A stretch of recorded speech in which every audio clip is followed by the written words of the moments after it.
नाज़रीन, इससे पहले कि हम आपको हिंदू मत और इस्लाम में पाए जाने वाले मुश्तरका अक़दार और अकायद के बारे में बताएं और दोनों मज़ाहिब का तकाबुली जायज़ा पेश करें, ज़रूरी है कि दोनों मज़हब की मुख्तसर तारीख से आपको आगाह किया जाए। हम आपको इस्लाम की तारीख भी बताएंगे, लेकिन पहले हिंदू मज़हब की मुख्तसर तारीख मुलाहज़ा फरमाएं।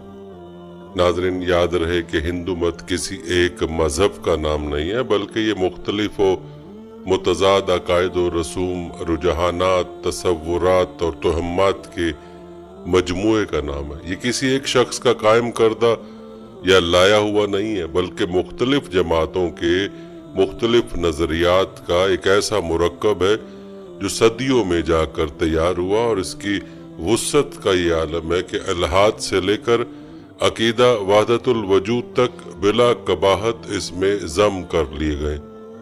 दहरियत, बुत परस्ती, शजर परस्ती, हैवान परस्ती और खुदा परस्ती सब इसमें शामिल है। मंदिर में जाने वाला भी हिंदू है, और वो भी हिंदू है जिसके जाने से मंदिर नापाक हो जाता है। वेद का सुनने वाला भी हिंदू है, और वो भी हिंदू है जिसके मुतल्लिक हुक्म है कि अगर वेद सुन ले तो उसके कानों में पिघला हुआ सीसा डाला जाए। गर्ज के हिंदू मत एक मजहब नहीं है, बल्कि एक निज़ाम है जिसके अंदर अकायद, रसूम और तसव्वुरात की बहुतात है। इस वैदी मजहब की तरक्की याफ्ता, तोसी याफ्ता और तब्दील शुदा शक्ल भी कहा जा सकता है, क्योंकि वो मकाम जहाँ से फैला है वो बहरहाल वैदी मजहब ही है। तारीखी रिवायत बताते कि बरसगीर आने के बाद आर्य चंद सदियों में अपनी जुबान भूल गए और साथ ही साथ अपनी खसूसियात खोते चले गए। उन्होंने यहाँ के मुख्तलिफ कौमों के तमद्दुनी असरात, अकायद और रसूम को कबूल कर लिया, और इन देवताओं को भी अपने देवताओं में शामिल कर लिया जिनकी इबादत गैर आरिया किया करते थे, मगर वो अपनी इनफरादियत और नस्ली बरतरी को खोने के लिए तैयार न थे। चुनाचे उन्होंने एक तरफ उस जमात और मजहब से टक्कर लेने की ठानी जिसने उनकी अजमत से इनकार कर दिया, और दूसरी तरफ जातों की बंदिश को सख्त करके ऐसे अकायद और रसूम का जाल फैला दिया कि लोगों के लिए उससे निकलना मुमकिन नहीं था।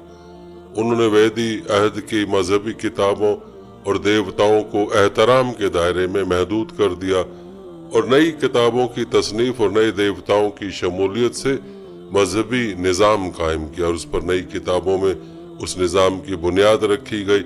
धर्म शास्त्र और कुरान को सबसे ज़्यादा अहमियत हासिल हुई। खराफात, ज़म्मियात, अकायद और रसूम के लिए कुरान ने उनको मवाद फराहम किया, और अमली ज़िंदगी के मुतालबात को धर्म शास्त्र ने पूरा किया।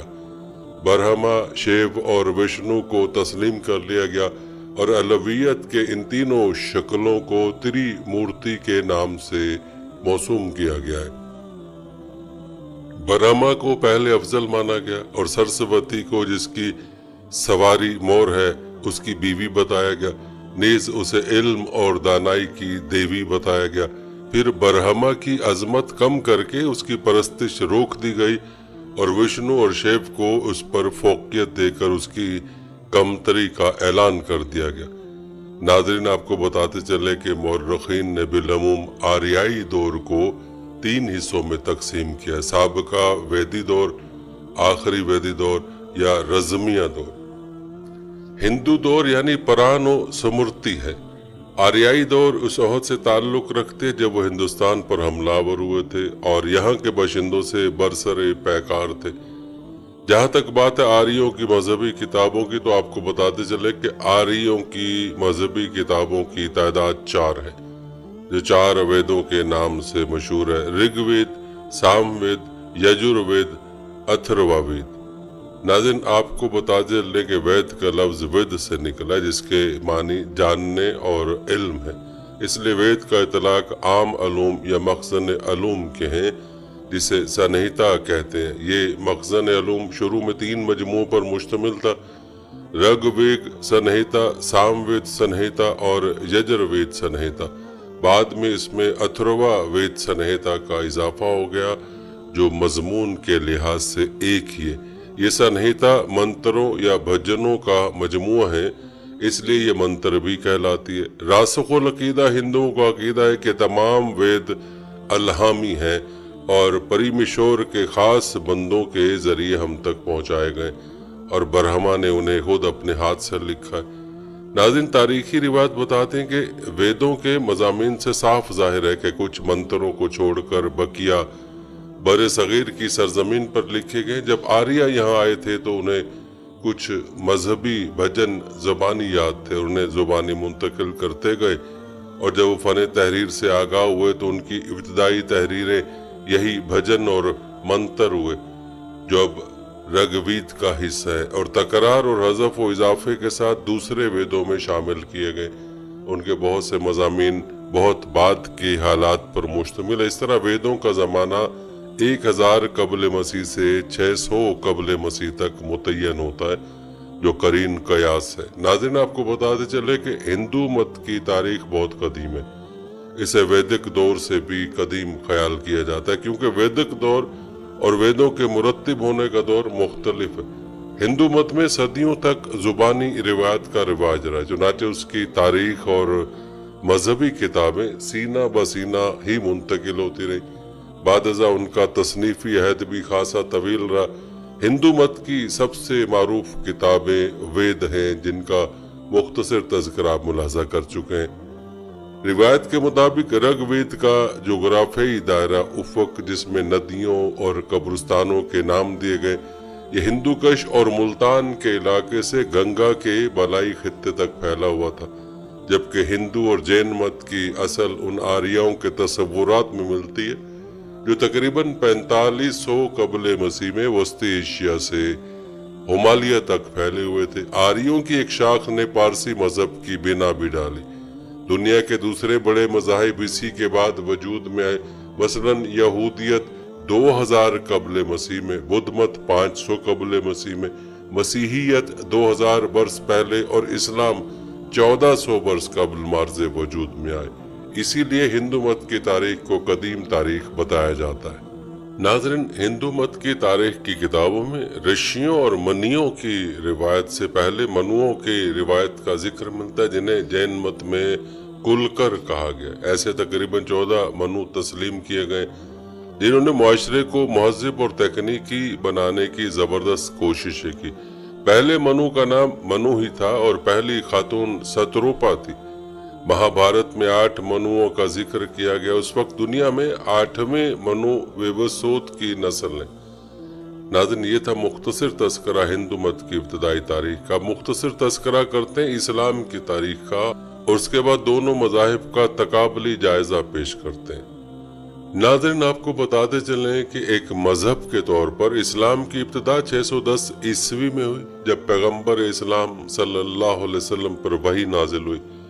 632 عیسوی میں ان کی وفات تک یہی وحی آتی رہی۔ اس وحی کا مجموعہ قرآن ہے جو اسلام کی بنیاد ہے، اور اس کی صداقت پر تمام مسلمانوں کا اتفاق ہے۔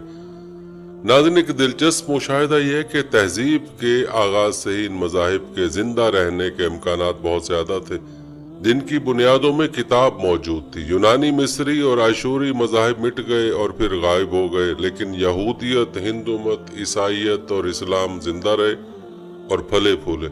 آپ کو بتاتے چلیں کہ اسلامی دور کے پہلے 150 سال ایک ہنگامہ خیز دور تھا۔ عمر بن خطاب رضی اللہ تعالیٰ عنہ کے دور خلافت میں قادسیہ اور یرموک کی مشہور جنگوں میں اس وقت کی 2 سپر پاورز فارس اور بازنطین کو شکست دے کر مسلمانوں نے ایک عظیم سلطنت قائم کی۔ اس طرح مسلمان پہلی دفعہ عالمی منظر نامے پر نمودار ہوئے۔ 7ویں صدی کے آخر تک، یعنی پیغمبر اسلام کی وفات کے بمشکل 70 سال بعد تک، مسلم سلطنت راجستھان کے صحرا سے لے کر بحر اوقیانوس کے ساحلوں تک پھیل چکی تھی۔ یاد رہے کہ اسلام کا ابتدائی دور خلافت راشدہ کا دور کہلاتا ہے، اور اس کے بعد کی اسلامی تاریخ بھی ایک طویل تاریخ ہے۔ جہاں تک بات ہے ہندوستان یا بر صغیر میں اسلام کی تاریخ کی، تو روایت کے مطابق بر صغیر میں سب سے پہلے اسلام نے 711 عیسوی میں محمد بن قاسم کے سندھ فتح کرنے کے بعد اپنا قدم جمایا۔ یہ خود مختار ریاست جو پہلے امویوں اور بعد میں عباسیوں کی خلافت کے ساتھ منسلک تھی، موجودہ پاکستان کے جنوبی اور وسطی علاقوں پر محیط تھی۔ بہت سارے نئے شہر آباد ہوئے اور عربی کو سرکاری زبان کے طور پر متعارف کرایا گیا۔ محمود غزنوی کے حملے کے وقت تک ملتان اور کچھ دوسرے علاقوں میں ایک کمزور مسلم حکومت موجود تھی۔ غزنوی اور ان کے جانشین اور غوری جو کہ وسطی ایشیا کے باشندے تھے نے ہندوستان سے باہر اپنے دارالحکومتوں سے ان علاقوں پر حکمرانی کی جو زیادہ تر موجودہ پاکستان پر مشتمل ہے۔ یہ 13ویں صدی کے اوائل کی بات ہے کہ ہندوستان میں مسلم حکمران کی وسیع بنیادیں رکھی گئی اور دہلی کو پایا تخت بنایا گیا۔ 1206 سے لے کر 1526 تک اس سلطنت پر 5 مختلف خاندانوں کا اقتدار رہا۔ اس کے بعد سلطنت مغلیہ کے عروج کا دور، مغلوں کی حکمرانی برائے نام حد تک 1857 تک جاری رہی۔ غزنویوں کے زمانے میں فارسی کو عربی کی جگہ سرکاری زبان قرار دے دیا گیا۔ مسلمانوں کے تیار کردہ معاشی، سیاسی اور مذہبی اداروں نے ہندوستان پر گہرے اثرات قائم کیے۔ ریاست کا قانون شریعت پر مبنی تھا اور رسولی طور پر حکمران اس کے نفاذ کے پابند تھے۔ ان قوانین میں کسی بھی قسم کی نرمی کی صورت میں عوامی مطالبات کے پیش نظر ان کو مزید مضبوط کیا جاتا۔ اسلام نے بر صغیر پاک و ہند پر گہرے اور دور رس اثرات چھوڑے۔ اسلام نے نہ صرف ایک نیا مذہب بلکہ ایک نئی تہذیب، زندگی گزارنے کا ایک نیا طریقہ اور نئی اقدار متعارف کرائی۔ بر صغیر میں مسلم حکمرانوں نے فن اور ادب، ثقافت اور تطہیر اور معاشرتی اور فلاحی اداروں کی اسلامی روایات کو قائم رکھا۔ ایک نئی زبان اردو جو بنیادی طور پر عربی اور فارسی الفاظ پر مشتمل ہے اور اس میں دیسی الفاظ اور محاورے بھی موجود ہیں، مسلمانوں کے ذریعے بولی اور لکھی جانے لگی اور باقی ہندوستان میں بھی مقبول ہوئی۔ ناظرین، آپ نے ہندو مت اور اسلام کے مختصر تاریخ ملاحظہ کی۔ چلیے اب آپ کو دونوں مذاہب میں پائے جانے والی مشترکہ اقدار اور عقائد کے بارے میں بتاتے ہیں۔ یہ ایک ناقابل انکار حقیقت ہے کہ سرزمین ہند نے سینکڑوں رشیوں، منیوں، مبلغین، واعظین اور مذہبی شخصیات کو جنم دیا اور انہوں نے اپنی تعلیمات کے ذریعے ہندوستان کی روحانیت اور ہندوستان کی مذہبی حیثیت کو پورے عالم میں متعارف کرایا۔ اور یہ بھی سچ ہے کہ ہر مذہب کا طریقہ اور اس کے رسم و رواج، مذہبی اقدار اور تعلیمات ایک دوسرے سے جدا ہیں۔ اس وجہ سے جو جس مذہب سے وابستہ ہوتا ہے وہ اپنے عقائد و نظریات اور اپنے مذہب و دین کے مطابق زندگی گزارنے میں فخر محسوس کرتا ہے۔ کوئی فرد دوسرے دین کی رسوم یا اس کے افکار و خیالات کو اپنی نجات کا ذریعہ نہیں مانتا۔ ناظرین، ہم بات کر رہے تھے ہندو مت اور اسلام کی۔ آئیے آپ کو ان دونوں مذاہب کے مشترکہ اقدار کے حوالے سے تفصیلات بتاتے ہیں۔ تفصیلات میں جانے سے پہلے دونوں مذاہب کا مختصر تعارف پیش کرتے ہیں تاکہ ان مشترکہ اقدار کو سمجھنے میں آسانی ہو۔ یاد رہے کہ اسلام عربی زبان کا لفظ ہے، سلم اور سلم دونوں سے ماخوذ ہے۔ اس کے معنی بالترتیب امن اور خود کو اللہ کے سامنے سپرد کر دینا ہے۔ یہاں یہ بھی بتانا ضروری ہے کہ اسلام کوئی نیا مذہب و دھرم نہیں ہے، بلکہ یہ تصور غلط ہے، کیونکہ اس مذہب کے آخری پیغمبر محمد صلی اللہ علیہ وآلہ وسلم ہیں۔ شرعی طور پر اسلام میں داخل ہونے کے لیے ضروری ہے کہ اسلام کے احکام پر ایمان لائے، جن میں توحید، رسالت، کتب، ملائکہ، آخرت، قضاء و قدر شامل ہے۔ جیسا کہ قرآن میں اللہ تعالیٰ کا ارشاد ہے، نیکی یہ نہیں ہے کہ تم اپنے چہروں کو مشرق یا مغرب کی جانب پھیرو، بلکہ نیکی اللہ پر ایمان لانا، قیامت کے دن پر ایمان لانا، فرشتوں، کتب اور انبیاء پر ایمان لانا ہے۔ اس کے علاوہ حدیث میں وارد ہے، ایک شخص محمد صلی اللہ علیہ وسلم کے پاس آیا اور کہا، اے اللہ کے رسول صلی اللہ علیہ وسلم، ایمان کیا ہے؟ رسول اللہ صلی اللہ علیہ وسلم نے جواب دیا کہ تم ایمان لاؤ اللہ پر، اس کے فرشتوں پر، اس کی کتابوں پر، اس کے رسولوں پر، اور یہ کہ تم ایمان لاؤ روز حشر پر، یعنی آخرت پر، اور تم ایمان لاؤ اچھی اور بری تقدیر پر۔ नाज़रीन, ये था इस्लाम का मुख्तसर तारुफ। अब हिंदुज़म का मुख्तसर तारुफ मुलाहजा करें, उसकी तफसील तकाबुल बाद में पेश करेंगे। मुहक्किकीन बताते कि हिंदुज़म की जामे तारीफ पेश करने में खुद हिंदू उलमा में इख्तलाफ है। कोई कहता है कि हिंदू मजहब वही है जो एक हिंदू करता है, किसी का कहना यह है कि उन रसूम, इबादत, अकायद, रिवायात और समनियात का मजमू है जिनको बरहमनों की तालीमात ने फैलाया। हत्ता कि एक मुश्तरक स्कॉलर ने यह भी कहा है कि आप ये समझ लें कि हिंदुज़म का बानी एक बहुत बड़ा गिरोह है जिसकी शख्सियात तारीकी में छुपी हैं। उन तमाम चीज़ों के बारे में बावजूद हिंदुज़म के मुतल्लिक ये कहना करीने कयास मालूम होता है कि वादी सिंध की दो तहजीबें मोहनजोदड़ो और हड़प्पा की खुदाई में जो आसार और शवाहिद दस्तयाब हुए, उनकी रोशनी में बिलाशुबा जिस कौम कबल आरिया कौम के वजूद का सुराग मिलता है वो दरावड़ी कौम है, जिसने बास सियासी, मौशरती और तमद्दुनी अहवाल कवाइफ का असीर बनते हुए अपने वतन को खैराबाद का और शुमाल के खिता सिंध में बुदोबाश इख्तियार की।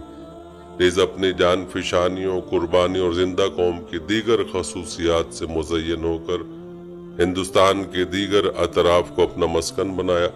हिंदुइज्म के अकायद के ताल्लुक से खुद हिंदू उलमा ने कोई यकीनी बात नहीं की है। चुनाचे हिंदुस्तान के पहले वजीर आजम पंडित जवाहरलाल नेहरू के मुताबिक ये कहा जा सकता है कि हिंदुइज्म एक मजहूल जोलान गाह है मगर एक तहजीब और नस्म और रिवाज का लंबरदार है, और हिंदू धर्म एक कदीम तरीन धर्म है।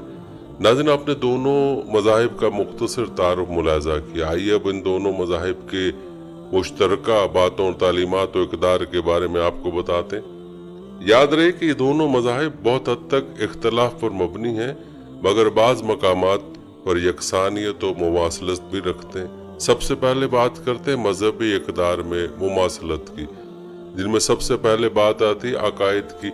नाज़रीन, याद रहे कि मजहबी मामलात में सबसे मुकद्दम शय अकायद है। अकायद में तौहीद यानी अल्लाह रब्बुल इज़्ज़त को एक जानना और दिल से तस्लीम करना। इस्लाम में सबसे ज्यादा वाज़ेह, जामे और बेहतर अंदाज में तौहीद की तारीफ कुरान की सूरह इखलास में पेश की गई है। आप कह दीजिए कि वो अल्लाह अकेला है, अल्लाह बेनियाज है, ना उससे कोई पैदा हुआ, ना वो किसी से पैदा हुआ और ना उसका कोई हमसिर। बात की जाए हिंदू मत की तो हिंदुज़म के मोतबर तरीन किताब भगवत गीता में तौहीद बारी ताला का तस्वुर इस तरह पेश किया गया है, उस जैसा कोई नहीं। उसके अलावा और दीगर हिंदू मुकद्दस किताबों साहिब में खुदा की वाहदानियत का तज़किरा मौजूद है। नाज़रीन, अकीदा तौहीद की तरह अकीदा रिसालत के सिलसिले में भी दोनों मज़ाहिब इस्लाम और हिंदुज़म में मुमकिन हद तक यकसानियत की तालीमात मिलती हैं। चुनांचे कुरान में मज़कूर है हर उम्मत के लिए एक रसूल है, जब उनका रसूल आ चुकता है उनका फैसला इंसाफ के साथ किया जाता है और उन पर जुल्म नहीं किया जाता। इसके अलावा एक दूसरी जगह इरशाद फरमाया, और कोई उम्मत ऐसी नहीं हुई जिसमें कोई डराने वाला न गुजरा हो। इनके अलावा और भी मुतअद्दिद मकामात पर इस्लाम में तसव्वुर रिसालत को वाज़ेह अंदाज में पेश किया गया। नीज ये भी बताया गया कि इस्लाम में दाखिल होने के लिए तौहीद के साथ साथ रसूल की रिसालत पर ईमान और यकीन रखना जुज़्व ला युनफुक है। मुहक्किकीन के नज़दीक इस्लाम के इसी असासी अकीदे से मिलता जुलता नजरिया हिंदुज़म में भी मौजूद है। हिंदुज़म की तालीमात के मुताबिक अवतार का अकीदा पाया जाता है जो रिसालत के मानी में इस्तेमाल किया जाता है। अलबत्ता हिंदुज़म के मुकद्दस तरीन कुतब में अवतार का तज़किरा नहीं पाया जाता, रसूल का तज़किरा पाया जाता है, जैसा कि उनकी किताब में मनकूल है। एबारना जब जब नेकी का जवाल होगा और बदी आम होगी, मैं अपने आप को जाहिर करूंगा भाई के तहफ़्फ़ुज़ के लिए, शैतानों की तबाही के लिए और नेकी कायम करने के लिए मैं हर जमाने में पैदा होता रहूंगा। इस बात का वाज़ेह सबूत है कि हिंदुज़म में भी रिसालत का तस्वुर मौजूद है, मगर आम हिंदुओं का यह अकीदा है कि खुदा दीन व मजहब की हिफाजत करने, कवानीन वगैरह के निफाज के लिए खुद जमीन पर किसी जिस्मानी शक्ल में नाजिल होता है। नाज़रीन, जहाँ तक बात है आखिरत के हवाले से, तो इस्लामी अकीदे के मुताबिक हर शख्स को मौत के बाद जिंदा होकर अल्लाह ताला की बारगाह में اپنے اعمال کا حساب دینا ہے، جس کے نتیجے میں وہ جہنم یا جنت سے ہمکنار ہوگا۔ اسی زندگی کا نام اخروی زندگی، اور زندگی پر ایمان لانے کا نام ایمان بالآخرت ہے۔ جیسا کہ قرآن کریم میں اللہ رب العزت نے ارشاد فرمایا، ان سے کہو اللہ ہی تمہیں زندگی بخشتا ہے، پھر وہی تمہیں موت دیتا ہے، پھر وہی تم کو اس قیامت کے دن جمع کرے گا جس کے آنے میں کوئی شک نہیں، مگر اکثر لوگ جانتے نہیں ہیں۔ یاد رہے کہ اسلام کا آخرت کے حوالے سے عقیدہ بالکل واضح ہے۔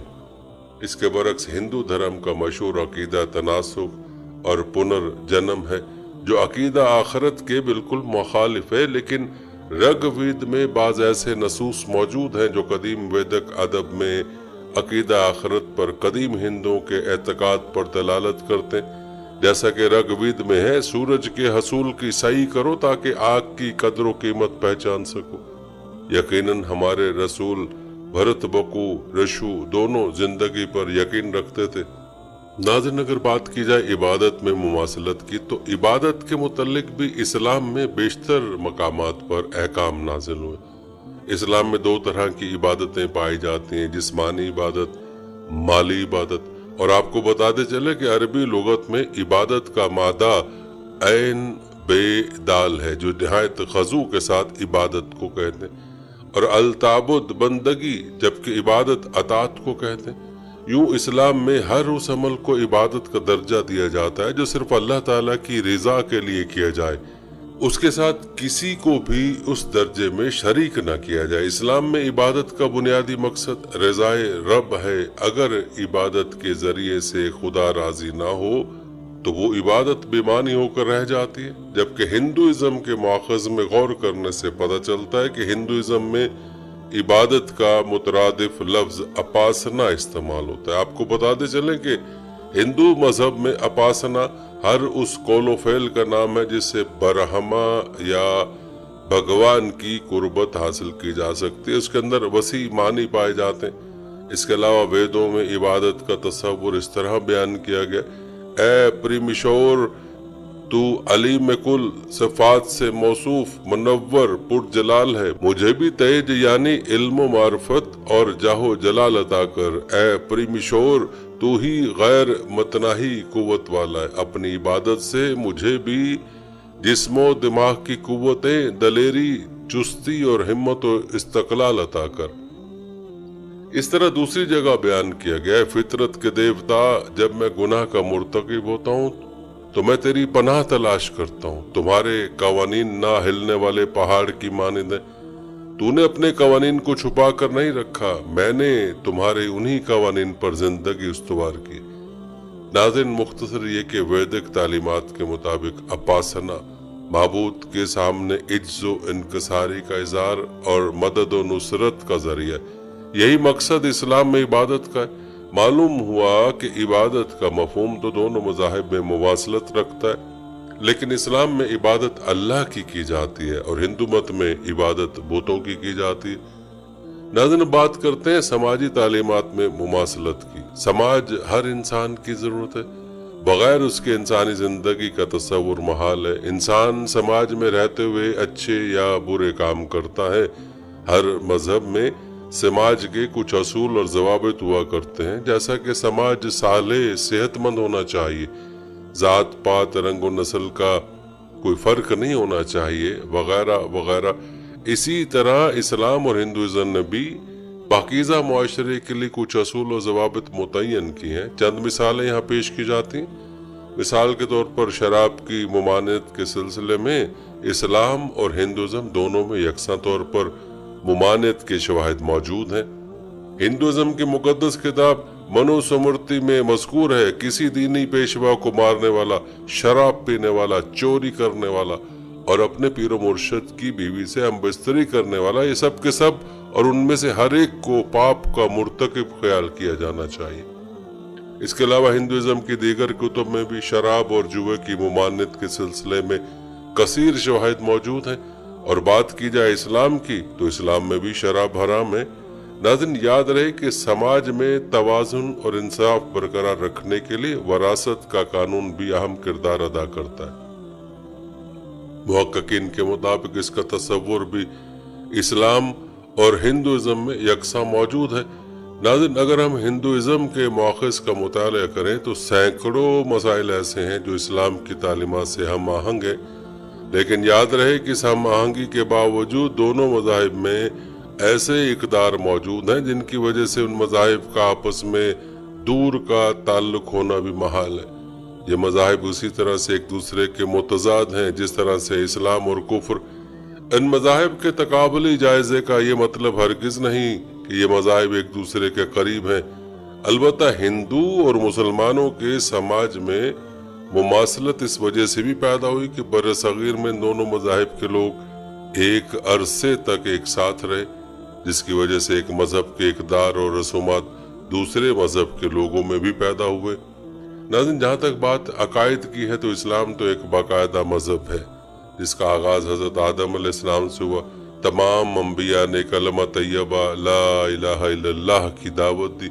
उसी कलमे के साथ हमारे प्यारे आका सल्लल्लाहु अलैहि वसल्लम मबूस हुए, जिन पर अल्लाह ताला ने अंबिया के सिलसिले को ख़त्म फरमाया। अलबत्ता ये बात याद रखने की है कि इस्लाम की मौजूदा शरीयत यानी शरीयत मुहम्मदी सल्लल्लाहु अलैहि वसल्लम का आगाज़ नबी करीम सल्लल्लाहु अलैहि वसल्लम की नबूवत के साथ हुआ। हम इस्लाम और हिंदू मत में पाए जाने वाली मुफासलतों की बात कर रहे थे। आइए आपको हिंदू मत में तख्लीक कायनात के तस्वुर के बारे में बताते हैं। नाज़रीन, कायनात की तख्लीक के मुतल्लिक हिंदू धर्म में मुतज़ाद आरा पाई जाती हैं। हत्ता के तमाम हिंदू मत के बुनियादी माखूज़ व मसादिर का अलग अलग नजरिया है। अलबत्ता ऋग्वेद बाब 10 और शलूक 129 में यूँ लिखा है, उस वक्त आदम था और न वजूद न आलम खला के बानी और न आसमान था। क्या चीज़ उनका अहाता करती और वो सब कुछ कहाँ कायम होता। उस वक्त पानी भी नहीं था, उस वक्त ना मौत थी ना अबदी हयात और न दिन रात का कोई फर्क था। बेहरकत नफ्स अपनी कुदरत के साथ वही एक था, उसके सिवा कुछ और नहीं था। तारीकी तारीकी छाई हुई थी, सब कुल कायनात बेनामो निशान और गैर मौजूद सूरत में थी। इस अव्वलीन तुख्म-रू में ख्वाहिश पैदा हुई जिसे अक्लमंदों ने अपनी दानाई से मालूम कर लिया कि वो अदम और वजूद का बाहम इत्तिसाल है। उनके दानिश और उसके ऊपर कुदरत थी। कौन फिल हकीकत ये जानता है और कौन उसे यहाँ बयान कर सकता है कि कहाँ से ये दुनिया पैदा हो गई और कहाँ से ये खलकत वजूद में आई। देवता तो इस दुनिया की पैदाइश के बाद के हैं, तो फिर कौन जानता है कि कब वो पहले पहल वजूद में आई। वो जो इस खलकत का अव्वलीन सबब है, उसने ये सब बनाया भी है या नहीं। वो कि जिसकी आंख अर्श आला से दुनिया पर हुकूमत करती है, वो फिल हकीकत उसको जानता है या वो भी नहीं जानता। नाज़रीन, इस नजरिए से एक बात तो ये साबित हो गई कि हिंदू धर्म में कायनात की तख्लीक के मुतल्लिक कोई ठोस या मुस्तहकम नजरिया नहीं है, बल्कि मुतज़ाद ख्यालात का मोरक्का है। ऋग्वेद किसी बाब के शलूक 90 में यह भी लिखा है कि जब देवताओं ने पहले इंसान को अपनी शिकार की हैसियत से कुर्बानी की, मौसम बहार को पिघला कर मक्खन कर दिया गया, गर्मी को ईंधन और खज़ां को उसका चढ़ावा बनाया गया।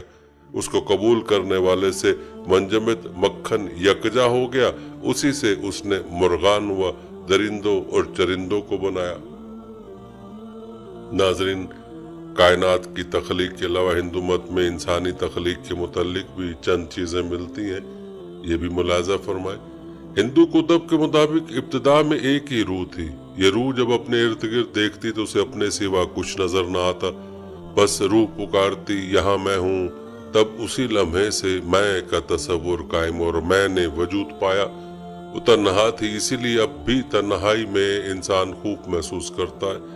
तब उसने सोचा कि मैं तन्हा क्यों खौफज़दा हूँ, क्योंकि मेरे सिवा कुछ नहीं। इस तरह खौफ दूर भाग जाएगा। वो खुश नहीं था, इसलिए आज भी कोई इंसान अकेला होता है तो वो खुश नहीं होता। वो रूह अव्वल एक साथी की ख्वाहिशमंद थी, इसलिए एक मर्द और एक औरत को मरबूत सूरत में बनाया, फिर उसे दो हिस्सों में अलहदा किया। मर्द शोहर बन गया, औरत बीवी। यानी इब्तिदा में मर्द और औरत एक ही जिस्म में थे, फिर मियाँ बीवी ने जुफ्ती की और उनसे मखलूक पैदा हुई। तब उस औरत ने सोचा कि मैं और मेरा खाविंद एक ही रूह से पैदा हुए, इसलिए हमें आपस में जुफ्ती करना गलत है। इसलिए उसने खुद को छुपा लिया और गाय बन गई। اس کا خاوند منو یعنی بیل بن گیا اور انہوں نے پھر صحبت کی، اس سے حیوان پیدا ہوئے، پھر وہ گھوڑی بن گئے اور وہ گھوڑا بن گیا اور ان کے اختلاط سے گھوڑے پیدا ہوئے۔ اسی طرح تمام زندہ مخلوق پیدا ہوئے، یہاں تک کہ کیڑے مکوڑے ایسا ہی پیدا ہوئے۔ ناظرین، ہندو مذہب میں یہ کہانی ہے کائنات کے نشو و نما کی۔ ان سب باتوں پر یقین کرنا بڑا مشکل ہے، لیکن ہندوازم کی اپنی روایت ہیں، اس کے اپنے نظریات ہیں، وہ ایک تہذیب ہے، اس لیے ہم اس نظریے پر تو چوٹ نہیں کرتے، لیکن آپ کو یہ ضرور بتانا چاہیں گے کہ اس بابت اسلام کا کیا نظریہ ہے تاکہ دونوں مذاہب کے تقابل میں آسانی ہو۔ ناظرین، ذرا اسلام میں تخلیق کائنات کا تصور بھی ملاحظہ کریں۔ ناظرین، اسلام کا نظریہ بیان کرنے سے قبل یہاں یہ وضاحت ضروری ہے کہ اسلام میں ہندو دھرم کی طرح کائنات کی تخلیق کے متعلق مبہم یا غیر واضح نظریہ نہیں پایا جاتا، بلکہ قرآن و احادیث میں اس کے واضح دلائل موجود ہیں۔ چنانچہ سورہ ہود آیت نمبر 7 میں اللہ رب العزت کا ارشاد ہے، وہ اللہ ہی ہے جس نے آسمان و زمین کو 6 دنوں میں پیدا کیا اور اس کا عرش پانی پر تھا۔ دوسری جگہ ارشاد فرمایا، کیا کافروں نے نہیں دیکھا کہ آسمان اور زمین باہم ملے ہوئے تھے تو ہم نے انہیں جدا جدا کر دیا اور تمام جاندار چیزیں ہم نے پانی سے بنائی، پھر کیا یقین نہیں کرتے؟ ایک اور جگہ ارشاد ہے، پھر وہ آسمان کی طرف متوجہ ہوا اور وہ ایک دھواں سا تھا تو اس نے زمین و آسمان سے کہا تم اطاعت کرو۔ ناظرین، تخلیق کائنات کے ساتھ ساتھ تخلیق انسان کے متعلق بھی اسلام کا نقطہ نظر بالکل واضح اور شفاف ہے، کیونکہ انسان کی ابتدا آدم اور ان کی بیوی حوا سے ہوئی۔ قرآن میں اس مسئلے کی وضاحت اس طرح کی گئی، اے لوگو اپنے پروردگار سے ڈرو جس نے تمہیں پیدا کیا ایک جان سے، اس سے اس کا جوڑا بنایا، پھر ان دونوں سے کثرت سے مرد و عورت پھیلا دیے۔ ناظرین، آپ خود ہی دونوں ادیان پر نظر ڈالیے تو اندازہ ہوگا کہ ہندو مت میں تخلیق کائنات اور اس کے فروغ کا نظریہ نہ صرف غیر واضح ہے بلکہ اس پر یقین کرنا بھی دشوار کنمر ہے۔ اس کے برعکس اسلام نے تخلیق کائنات کے مسئلے کو انتہائی شفافیت اور وضاحت کے ساتھ بیان کیا، جس میں کسی طرح کا جھول نہیں ہے، اور یہ ایسا واضح نظریہ ہے جو ہر کس و ناقص کی سمجھ میں بخوبی آ سکتا ہے۔ ناظرین، بعض لوگ یہ سوال کرتے ہیں کہ کیا ہندو دھرم میں اسلام کا ذکر ہے؟ تو اس سلسلے میں چند چیزیں پیش خدمت ہیں، ذرا توجہ فرمائیے گا۔ ہندو منابعات میں بیت اللہ کا ذکر ملتا ہے، چنانچہ اتھر وید میں مذکور ہے برہما یعنی خالق اس گھر میں رہتا ہے جو جنت کی روشنیوں سے روشن اور مقدس ارواح یعنی فرشتوں سے ڈھکا ہوا۔ یہ وہ جگہ ہے جہاں لوگوں کو روحانی سکون ملتا ہے۔ اسی طرح اتھروید کے دوسرے اشلوک میں خواہ وہ اونچائی پہ بنا ہو، اس کی دیواریں سیدھی ہوں یا نہیں، لیکن خدا اس کے ہر زاویے میں دیکھتا ہے۔ یہ بات خدا کے گھر کو جاننے والے جانتے ہیں کیونکہ وہاں خدا کو یاد کیا جاتا ہے۔ ناظرین، محققین نے ایک نقطہ یہ اٹھایا کہ یہودیوں، عیسائیوں اور صائبین کا تذکرہ قرآن میں موجود ہے لیکن ہندوؤں کا تذکرہ ان کے نام سے نہیں ہے۔ اس ضمن میں بعض محققین کا کہنا یہ ہے کہ اللہ رب العزت نے ہر قوم میں نبی بھیجے، لہذا ہو سکتا ہے کہ قوم ہنود میں بھی کوئی نبی آیا ہو۔ محققین نے اپنے دعوے کے استدلال میں قرآن کریم کی آیات پیش کی ہیں۔ یقیناً ہم مبعوث کر چکے ہر امت میں رسول کو لوگوں صرف اللہ کی عبادت کرو، اس کے سوا تمام معبودوں سے بچو۔ اسی طرح اللہ تعالیٰ دوسری جگہ ارشاد فرماتا ہے، یقیناً ہم تم سے پہلے بھی رسول بھیج چکے ہیں، ان رسولوں میں بعض کا حال ہم نے تم سے بیان کیا ہے اور بعض کا حال ہم نے تم سے بیان ہی نہیں کیا۔ ہو سکتا ہے کہ قوم ہنود میں کسی نبی کو مبعوث کیا گیا ہو لیکن اس کا تذکرہ نہ کیا ہو۔ اس کے علاوہ مصنف نے ابو الحسن مسعودی کے حوالے سے لکھا ہے کہ صائبین سے مراد ہنود ہی ہوں، کیونکہ ان کی تحقیق کے مطابق یہ وہ مذہب تھا جو زرتشت کے ظہور سے پہلے ایران میں رائج تھا۔ اس کے علاوہ انہوں نے یہ تحقیق بھی پیش کی، یہ وہ مذہب ہے جسے بوذاسب نے تہورس کے زمانے میں پیش کیا تھا۔ بوذاسب اور زرتشت کا زمانہ بہت ہی قریب 6 صدی قبل مسیح ہے۔ بوذاسب کا مذہبی کیا تھا، اس بارے میں اہل علم جانتے ہیں کہ ویدک دھرم تھا۔ ناظرین، اس گفتگو کی بنیاد پر کہا جا سکتا ہے کہ ہندو مذہب کا تذکرہ اگرچہ صراحتاً نہیں آیا ہے لیکن محققین کی ایک جماعت کے مطابق صابی ہی اہل ہنود ہیں۔ नाज़रीन, हमने दोनों मज़ाहिब के मुख्तलिफ पहलू और हवाले बयान किए। अब कौन से मज़हब की तालीमात, इक़्तिदार और असलू क़वानीन हक़ और सच्चाई पर मबनी, इस बात का बिला तासुब फैसला हम अपने नाज़रीन पर छोड़ते हैं। आपने कमेंट में हमें लाजमी बताना है कि इस तकाबली जायजे के बाद आप किस मज़हब की तालीमात को हक़ बताते हैं। इतना हम आपको ज़रूर बताएंगे कि जो नुकात और शवाहिद बयान किए गए उनमें इस्लामी तालीमात बिल्कुल वाज़ेह हैं और जदीद नज़रियात से भी हम आहंग है। अलबत्ता जो शवाहिद हिंदू मत के हैं वो इंतहाई मुबहिम और जदीद अफकार से भी मुतग़ायर नज़र आते हैं। नाज़रीन, आखिर में आपको हिंदुइज़्म यानी हिंदू मत के बारे में चंद मज़ीद दिलचस्प हक़ाइक़ बताते हैं, लिहाजा वीडियो को स्किप मत कीजिएगा। हिंदू मत कदीम तरीन मारूफ मज़ाहिब में से एक है। ये सबसे ज़्यादा मुतनव्वे और पेचीदा मज़ाहिब में से एक है, जिसके लाखों देवी देवता हैं। हिंदू बुनियादी अकायद के मुख्तलिफ अक़साम रखते हैं और इनमें मुख्तलिफ फ़िरके पाए जाते हैं। अगरचे ये दुनिया का तीसरा बड़ा मज़हब है, लेकिन हिंदुओं की अक्सरियत बुनियादी तौर पर भारत और नेपाल में।